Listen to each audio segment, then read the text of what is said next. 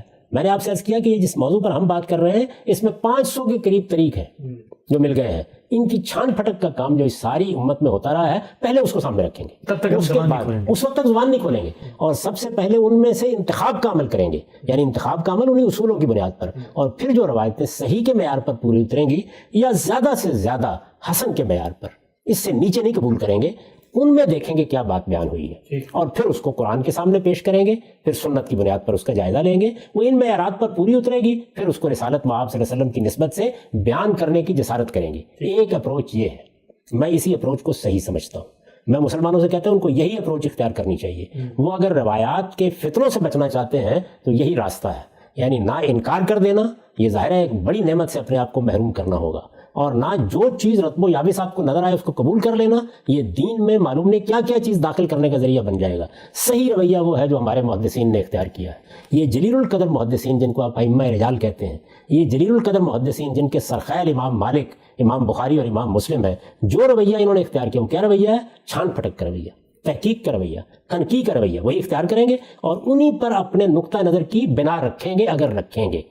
میں نے اس وقت جو کام آپ کو کر کے بتایا وہ یہی کام ہے، یعنی آپ کو بتایا کہ یہ سارا ذخیرہ اتنی بڑی تعداد میں تھا، محدثین نے اس پر تنقیح کا کام کیا، اس کا انتخاب ہونا شروع ہو گیا۔ دیکھیے کہ اس کو کس نے کس طرح سے قبول کیا۔ یہ کل 4 صحابہ کی روایتیں ہیں، ان کی تعداد 7 ہے، ان میں یہ مضمون ہے، یہ سارا مضمون میں نے آپ کے سامنے رکھ دیا، تو اس کے بعد اس پر تبصرہ بھی کر دیا۔ اب یہ ایک اپروچ ہے، میرے نزدیک یہی صحیح اپروچ ہے، لیکن ایک دوسرا اپروچ ہے، اور وہ میں آپ سے عرض کرتا ہوں۔ اسی دور میں چلے جائیے، یعنی رسالت مآب صلی اللہ علیہ وسلم کے بعد سینکڑوں ہزاروں کی تعداد میں چیزیں پھیل چکی ہیں، ان سے ایک تصویر بن گئی۔ امام مہدی آئیں گے آخری زمانے میں، یعنی جس وقت آپ وہ روایتیں جن کو محدثین قبول نہیں کرتے ان کو پڑھیں گے تو وہ ساری تصویر آ جائے گی، اللہ کی طرف سے مبعوث ہوں گے، آسمان سے ایک ندا آئے گی، زمین و آسمان عدل سے بھر جائیں گے، اسلام کا غلبہ قائم ہو جائے گا، پیسہ دولت لوگوں کے ہاں دولت ہوگی، ایسی فراوانی ہوگی، امت کے اوپر ایک عظمت کا دور آ جائے گا۔ یہ باتیں ہیں، یہ باتیں کیسے ہوئی ہیں؟ وہی چھوٹی سی بات تھی کہ مسلمانوں کے ہاں ایک خلیفہ ہوگا، خواہشیں، تصورات، داستان سرائی کا جذبہ، ایسے ہی جو سیاسی حالات بعد میں پیدا ہوئے وہ اب اضافے کرتے جا رہے ہیں، یہ اضافے شائع و سائے ہو گئے، لوگوں کے اندر ان کی بڑی شہرت ہو گئی۔ جب اتنے بڑے پیمانے پر پہلی صدی میں شہرت آپ کو نظر آئی تو دیکھیے ایک اپروچ یہ ہے کہ اتنی زیادہ شہرت ہوئی ہے، اتنی مشہور بات ہے، یہ ساری مشہور بات جو ہے یہ تنقید ٹھیک ہے، روایتوں کو ضرور دیکھنا چاہیے، لیکن روایتوں میں بھی، صحیح روایتوں میں بھی، محدثین کی تنقید میں بھی اتنی بات تو آ گئی ہے نا کہ ایک خلیفہ ہوگا، اتنی بات تو آ گئی ہے نا کہ نزول مسیح کے موقع کے اوپر ان کا مسلمانوں کا ایک امیر ان کے اندر سے ہوگا، اتنی بات آ گئی ہے، تو یہ اصل میں وہی بات ہے جو لوگ بیان کر رہے ہیں۔ تو اب آپ کیا کیا آپ نے، یعنی بجائے اس کے کہ آپ یہاں سے جاتے کہ جو چیزیں پھیلی ہوئی ہیں ان کی تنقیح کے بعد زبان کھولی جائے گی، آپ نے جو پھیلی ہوئی چیزیں تھیں جن میں اضافے ہو چکے تھے، جن میں تصورات داخل ہو چکے تھے، جن میں داستان سرائی آ چکی تھی، جن میں ایسی ایسی تفصیلات تھیں کہ ان کو آپ دیکھیں تو ایک عجیب تصویر بنتی ہے، وہ ساری کی ساری تصویر کو ذہن میں رکھا، ذہن میں رکھنے کے بعد اب آپ کہتے ہیں کہ جب تنقیح کے عمل سے یہ سب گزری ہیں تو آخر یہ وہی بات ہے نا، اس سے کیا فرق پڑتا ہے؟ یعنی چلیے امام بخاری نے اگر اتنی بات لے لی ہے کہ ایک حکمران ہوگا تو یہ باقی جتنی تفصیلات بیان کی جا رہی ہیں ان کو بھی رد کرنے کی کیا ضرورت ہے. تو یہ جو دوسرا اپروچ ہے، اس دوسرے اپروچ کے نتیجے میں محدثین کے پورے کام پر پانی پھر جاتا ہے. اچھا، یعنی آپ دیکھیے نا کہ جو انتخاب ہے، جس طرح سے انہوں نے ان سب چیزوں کی تنقید کی، وہ عملاً ختم ہو گیا. یہی نتیجہ نکلے گا، کیونکہ آپ نے اپنے ذہنی تصور کیا تھا، وہ انہی ساری کی ساری روایتوں میں پھیلا ہوا تھا، جو میں نے عرض کیا کہ 500 کی تعداد میں اس وقت بھی موجود ہے. تو یہ 500 کی تعداد میں روایتیں آج تو وجود میں نہیں آئیں. یہ ظاہر ہے کہ اسی پہلی دوسری صدی میں لوگوں کے سامنے آ گئیں، اسی وقت ان کی اشاعت ہو گئی. سیاسی طور پر جیسے ابن خلدون کہتے ہیں کئی باعث ہوئے اور اس کا نتیجہ یہ نکلا کہ یہ پھیل گئیں. تو آپ کے لیے ایک اپروچ یہ ہے کہ آپ قرآن سنت سے داخل ہوں اور روایتوں کے ذخیرے میں پہلے محدثانہ تنقید کر کے الگ کریں، اور پھر جو روایتیں اس معیار پر پوری اتریں، ان میں جتنی بات بیان ہوئی ہے اسی کی بنیاد پر کھڑے رہیں. اور دوسرا اپروچ کیا ہے کہ جو تاثر پہلی صدی میں پھیل گیا ہے اس کی شہرت کو سامنے رکھ کر تصور وہاں سے لے لیں، اور پھر یہاں جو چھوٹی موٹی بات بھی آپ کو نظر آئے، یکون الدین کلہ للہ آ گیا قرآن مجید میں، یہاں ایک امیر کا ذکر آ گیا، ایک خلیفہ کا ذکر آ گیا، اس ساری تصویر میں ان سے رنگ بھر لیں. گویا روایتیں یہ قابل قبول ہیں، رنگ ہم باہر سے بھر لیں گے. تو یہ میرے نزدیک دو اپروچز ہیں، اور لوگوں کو حق حاصل ہے کہ ان میں سے جس اپروچ کو مناسب سمجھے قبول کر لیں. لیکن پورے دین کے معاملے میں میرے نزدیک صحیح اپروچ وہ ہے جس کی میں نے وضاحت کر دی ہے کہ رسول اللہ کی نسبت سے کوئی کمزور بات قبول نہیں کی جائے گی. ٹھیک. اچھا خان صاحب، جو پہلی اپروچ آپ نے بیان کی، اس اپروچ کے حاملین اور اس نقطہ نظر کے قائلین میں آپ نے ذکر کیا کہ محدثین نے ایک تنقید کا کام کیا ہے. ایک سوال لوگوں کے ذہن میں یہ اٹھے گا کہ وہی محدثین، مثلا سیوطی کو لیں، مثلا آپ باقی محدثین کا ذکر کریں جن لوگوں نے حدیث پر کام کیا، ابن حجر ہیں، سینکڑوں کی تعداد میں علماء ہیں، تو وہ اگرچہ یہی کام کر رہے ہیں تنقید کا، لیکن وہ جو تصور ظہور مہدی کا سوسائٹی میں موجود ہے وہ تو وہاں پر اس کو بھی تصویب کر رہے ہیں، ظہور مہدی متواتر ہے. میں نے عرض کر دیا کہ یہ دونوں رویے ہوں گے. یہی دوسرا رویہ غلبہ پا گیا اور لوگ اس کی عام طور پر تحسین کرتے ہیں. وہ یہ سمجھتے ہیں کہ یہ ٹھیک ہے کہ امام بخاری نے صرف ایک حکمرانی کا ذکر کیا ہے، امام مسلم نے اتنی بات کہی ہے، یا حاکم کے ہاں بس زیادہ سے زیادہ ایک لفظ آ گیا ہے، یہ ٹھیک ہے. لیکن آ گیا ہے نا، جب یہ آ گیا ہے تو پھر جو لوگوں کے اندر پھیلی ہوئی چیزیں ہیں ان سے جو تصویر بنتی ہے اس کو مان لینے میں معنی کیا ہے؟ میرا زاویہ نظر یہ ہے کہ مان لینے میں اگر کوئی معنی نہیں تھا تو محدثین کو اس تکلیف کرنے کی ضرورت کیوں تھی؟ ٹھیک تنقید کا کام کرنے کی کیوں ضرورت؟ پہلے مان لیتے. یہ تو پھر پہلے مرحلے میں نے آپ سے عرض کیا دو رویے تھے. یعنی ایک رویہ یہ تھا کہ ہم یہ کہتے ہیں کہ یہ جو باتیں بھی لوگ بیان کر رہے ہیں صحابہ کی نسبت سے، یہ ہمارے لیے قابل التفات ہی نہیں ہے، پوری امت یہ فیصلہ کر لیتی. اور دوسرا طریقہ کیا تھا؟ دوسرا طریقہ یہ تھا کہ جو بیان کیا جائے قبول کر لیا جائے. ہم نے تیسرا طریقہ اختیار کیا. ہم نے سے مراد یعنی اس امت کے جلیل القدر اہل علم نے، محققین نے، وہ طریقہ کیا نہیں، ہم چھان پھٹک کریں گے، ہم تنقید کریں گے، ہم ان اصولوں پر دیکھیں گے، اور پھر اس کے بعد اگر کسی بات کی نسبت رسول اللہ کی طرف ہوگی تو بس اتنی ہوگی جتنی اس معیار پر پوری اترے گی، اس سے آگے کی چیزوں کو قبول نہیں کریں گے. یہ میرے نزدیک دو اپروچز ہیں. ہمارے ہاں جو رائج اپروچ ہے، جو عام طور پر علماء اختیار کرتے ہیں، وہ دوسری اپروچ ہے. یعنی اس میں جو کچھ پھیلا ہوا ہوتا ہے اس کا اثر قبول کر لیا جاتا ہے، اس کو اصلاً قبول کر لیا جاتا ہے، اصلاً مان لیا جاتا ہے. یہاں پھر کیا کیا جاتا ہے کہ اس میں اگر کوئی چیزیں کمزور بھی ہیں تو یہ کہہ کے کہ آخر کچھ ذکر تو آ گیا ہے نا، کچھ نہ کچھ تو مان لیا گیا ہے نا، ایک امیر کی بات تو ہو گئی ہے نا، ایک خلیفہ کا ذکر تو ہو گیا ہے نا. تو ان چیزوں کو جب ان کے ساتھ آپ جوڑ دیتے ہیں تو آپ دیکھیں پھر اس کا نتیجہ کیا نکلتا ہے، ایک پورا کا پورا عقیدہ دین میں داخل ہو جاتا ہے، اس کے ساتھ جذباتی تعلق وابستہ ہوتا ہے. پھر مہدی کا انتظار شروع ہو جاتا ہے، پھر دنیا کے اندر ایک عظیم انقلاب کے لیے لوگ جدوجہد کرتے ہیں. اور میں نے اپنے زمانے میں دیکھا کہ بعض علماء تھے کہ وہ روز تقریر کرتے تھے اور یہ کہتے تھے کہ بس پیدا ہونے والے ہیں، بلکہ بعض کہتے تھے کہ پیدا ہو چکے ہیں. اور تھوڑے تھوڑے عرصے کے بعد بہت سے لوگ وہی قصے وہی روایتیں سناتے ہیں، اور سناتے وقت ظاہر بات ہے یہ پوری تنقید لوگوں کے سامنے نہیں رکھتے. تو میرے نزدیک صحیح رویہ دین کے معاملے میں یہ نہیں ہے، چونکہ یہ اپروچ جو میں سمجھتا ہوں اور جو محققین کا اپروچ ہے یہی صحیح اپروچ ہے. تو یہ جب اس ذہن کے سامنے آئے گا تو لوگ یہی کہیں گے کہ یہ دیکھیے یہ قابل اعتراض بات ہے، یہ قابل اعتراض بات ہے، ساری دنیا مانتی ہے، سب لوگ ایک بات کو کہتے ہیں، مسلمانوں کا اجماع ہے. کس بات پر اجماع ہے؟ یعنی اس بات پر اجماع ہے کہ ایک ہستی آسمان سے آئے گی، معمور ہوں گے، مبعوث ہوں گے. اگر آپ نے اجماع کی بات بھی کرنی ہے تو وہ یہ ہے، یہ نہ کہیے کہ اجماع، یہ کہ یہ شہرت ان باتوں کی، وہ باتیں پھیلی ہوئی ہیں. ظاہر ہے کہ جب اتنے بڑے پیمانے پر ان باتوں کو بیان کیا گیا ہوگا، پہلی دوسری صدی میں مجلسوں میں بیان ہوئی، تو لوگوں نے کتنے شوق سے سنا ہوگا. داستان سرائی ہوگی تو لوگ کیسے متاثر ہوئے ہوں گے. یہ محدثین جن کا کام میں نے آپ کے سامنے رکھا ہے، یہ وہ لوگ ہیں کہ جنہوں نے یہ خدمت انجام دی ہے. آپ نے پوچھا تھا کہ ان پر بھی تم تنقید کر دیتے ہو، ان پر بھی تنقید کا کام یہ محدثین خود بھی کرتے رہے ہیں. خود ہی سکھایا انہوں نے یہی سکھایا ہے کہ ایک محقق تنقید کرے گا، دوسرا محقق اس پر تنقید کرے گا. تیسرا اس پر تنقید کرے گا. چنانچہ یہ معلوم ہے ہمیں کہ خود بخاری کے کام کے اوپر کتنی تنقیدات ہوئی ہیں. تو یہ سارا ذخیرہ جو ہے یہ اصل میں تنقید کے بغیر قابل قبول ہو ہی نہیں سکتا. تنقید ہی اس کا حسن ہے. اور مسلمانوں کی تاریخ میں جو سب سے بڑا علم وجود میں آیا ہے وہ تنقید تاریخ کا علم ہے, اور یہ محدثین وجود پذیر کر چکے ہیں, اور بڑا اعلیٰ علم ہے. بہت کیٹیگرائز کیا انہوں نے چیزوں کو, یعنی مشہور باتوں کی کیا حیثیت ہوگی, مستفیض باتوں کی کیا حیثیت ہوگی, اس میں اگر تواتر پیدا ہوتا ہے تو کس طرح سے پیدا ہوتا ہے, اور روایتوں کو چھان پھٹک کے لیے کیا معیارات ہوں گے. ان کی بنیاد پر ہم کام کرتے رہے. ہم سے مراد یہ پوری امت کے جلیل القدر محققین کا زاویہ نظر یہی ہے جو میں نے آپ کے سامنے بیان کر دیا ہے. البتہ ہمارے ہاں عام روایت علماء کی یہ ہے کہ جب ایک بات اتنے بڑے پیمانے پر پھیلی ہوئی ہے اور لوگوں کے ہاں شائع و ضائع ہو چکی ہے تو اس کے کچھ آثار مل گئے نا. کہیں کوئی بات قرآن میں مل گئی اس طرح کی, یکون دین کلہ للہ, یہاں کوئی اس طرح کی روایت مل گئی جو میں نے آپ کے سامنے رکھی ہے کہ ایک حکمران ہوگا, تو چلیے سب کو ملا کر لوگوں کے سامنے رکھ دیا جائے. میرے نزدیک یہ ایک غلط طریقہ ہے, اور میں برملا کہتا ہوں کہ اس طریقے کے نتیجے میں آپ دین کو روایتوں کے, کہانیوں کے, داستانوں کے حوالے کر دیتے ہیں. اس میں صحیح اصول وہی ہے کہ قرآن سنت کی محکم بنیاد پر دین کھڑا ہے, اور یہ سارا تاریخی ذخیرہ ہے. ہم اس کی چھان پھٹک کریں گے اور اس میں انہی اصولوں پر قائم رہیں گے جو پہلی صدی سے محدثین نے قائم کر دیے ہیں. میں نے اپنی کتاب میں اس کا اعتراف کیا ہے کہ ان اصولوں میں نہ کوئی کمی کرنے کی ضرورت ہے نہ کوئی اضافہ کرنے کی ضرورت ہے. نہایت شاندار اصول ہیں. اس وقت میں نے انہی کی روشنی میں ساری بات کی. ٹھیک ہے صاحب, آخری سوال آج کی نشست کا اور اس ظہور مہدی کے موضوع پہ. ایک عام آدمی کا میں چاہوں گا کہ وہ جو ذہن ہے اس پوری کیس اسٹڈی سے جو آپ نے 2 اپروچز بتائیں اور پھر ایک ایک چیز کی تنقید کر کے وہ میتھڈالوجی واضح کی کہ اصل روایتیں کیا تھیں, کن صحابہ سے تھیں, بات کیا تھی, اس کو ایک ترتیب سے رکھا. مجھے یہ بتائیے گا یہ جو عام طور پہ کہا جاتا ہے کہ بھئی میں بالخصوص آپ کے بارے میں پوچھ رہا ہوں اور اس ضمن میں پوچھ رہا ہوں, عام طور پہ یہی چیزیں بیان کر کے کہا جاتا ہے کہ ظہور مہدی کے عقیدے کا انکار کر دیا ہے غامدی صاحب نے, تو غامدی صاحب تو دین میں نئی باتیں کرتے ہیں. تو یہ جو آپ نے اپروچ بیان کی ہے یہ اصل میں نئی بات اس پہلو سے تو ہے کہ جو قائم شدہ بات ہے اس کو آپ نہیں مان رہے, لیکن یہ آپ کی اپروچ تو اصل میں پرانی بات کی تحقیق کی طرف نہیں جاتی. اس کی طرف وضاحت کیجیے. میں نے پوری بات آپ سامنے بیان کر دی ہے. اسی اصول پر روایت کو قبول کرتا ہوں میں, یعنی اور یہ میں قبول کرتا ہوں, یہ تو میں اپنا نقطہ نظر بیان کر رہا ہوں. سب محدثین, سب محققین یہی اصول اختیار کرتے ہیں. اس کے اطلاق میں اختلاف بھی ہو جاتا ہے. ابھی یہ دیکھیے کہ میں نے آپ کو یہ بتایا کہ ان تمام روایتوں کی تنقید کر کے جو روایتیں عبداللہ اعظمی صاحب نے منتخب کی ہیں الجامع الکامل میں, وہ کوئی 14 کے قریب بنتی ہیں. وہ 6 صحابہ سے ہیں, مضامین یہی ہیں. ہم نے مزید تنقید کی ہے تو روایتیں 7 اور صحابہ 4. مضمون میں کوئی تبدیلی نہیں ہوئی, وہی مضامین ہے. لیکن ظاہر ہے کہ سند کی تحقیق میں اختلاف ہو سکتا ہے.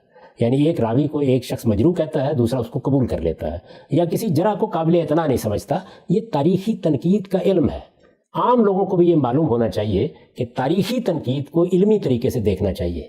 اس سے نہ عقیدے بنتے ہیں, نہ اس کو عقیدہ بنانا چاہیے, نہ اس سے دین میں کوئی اضافہ ہوتا ہے, نہ دین میں کوئی کمی ہوتی ہے. ہمارا دین قرآن و سنت میں پورا کا پورا موجود ہے, اور ہماری تاریخ یہ رسول اللہ کی تاریخ ہے. یہ تنقیح کے عظیم عمل سے گزر گئی ہے, گزر رہی ہے, یہ گزرتی رہے گی. اس معاملے میں ہم کوئی کمزوری نہیں دکھا سکتے.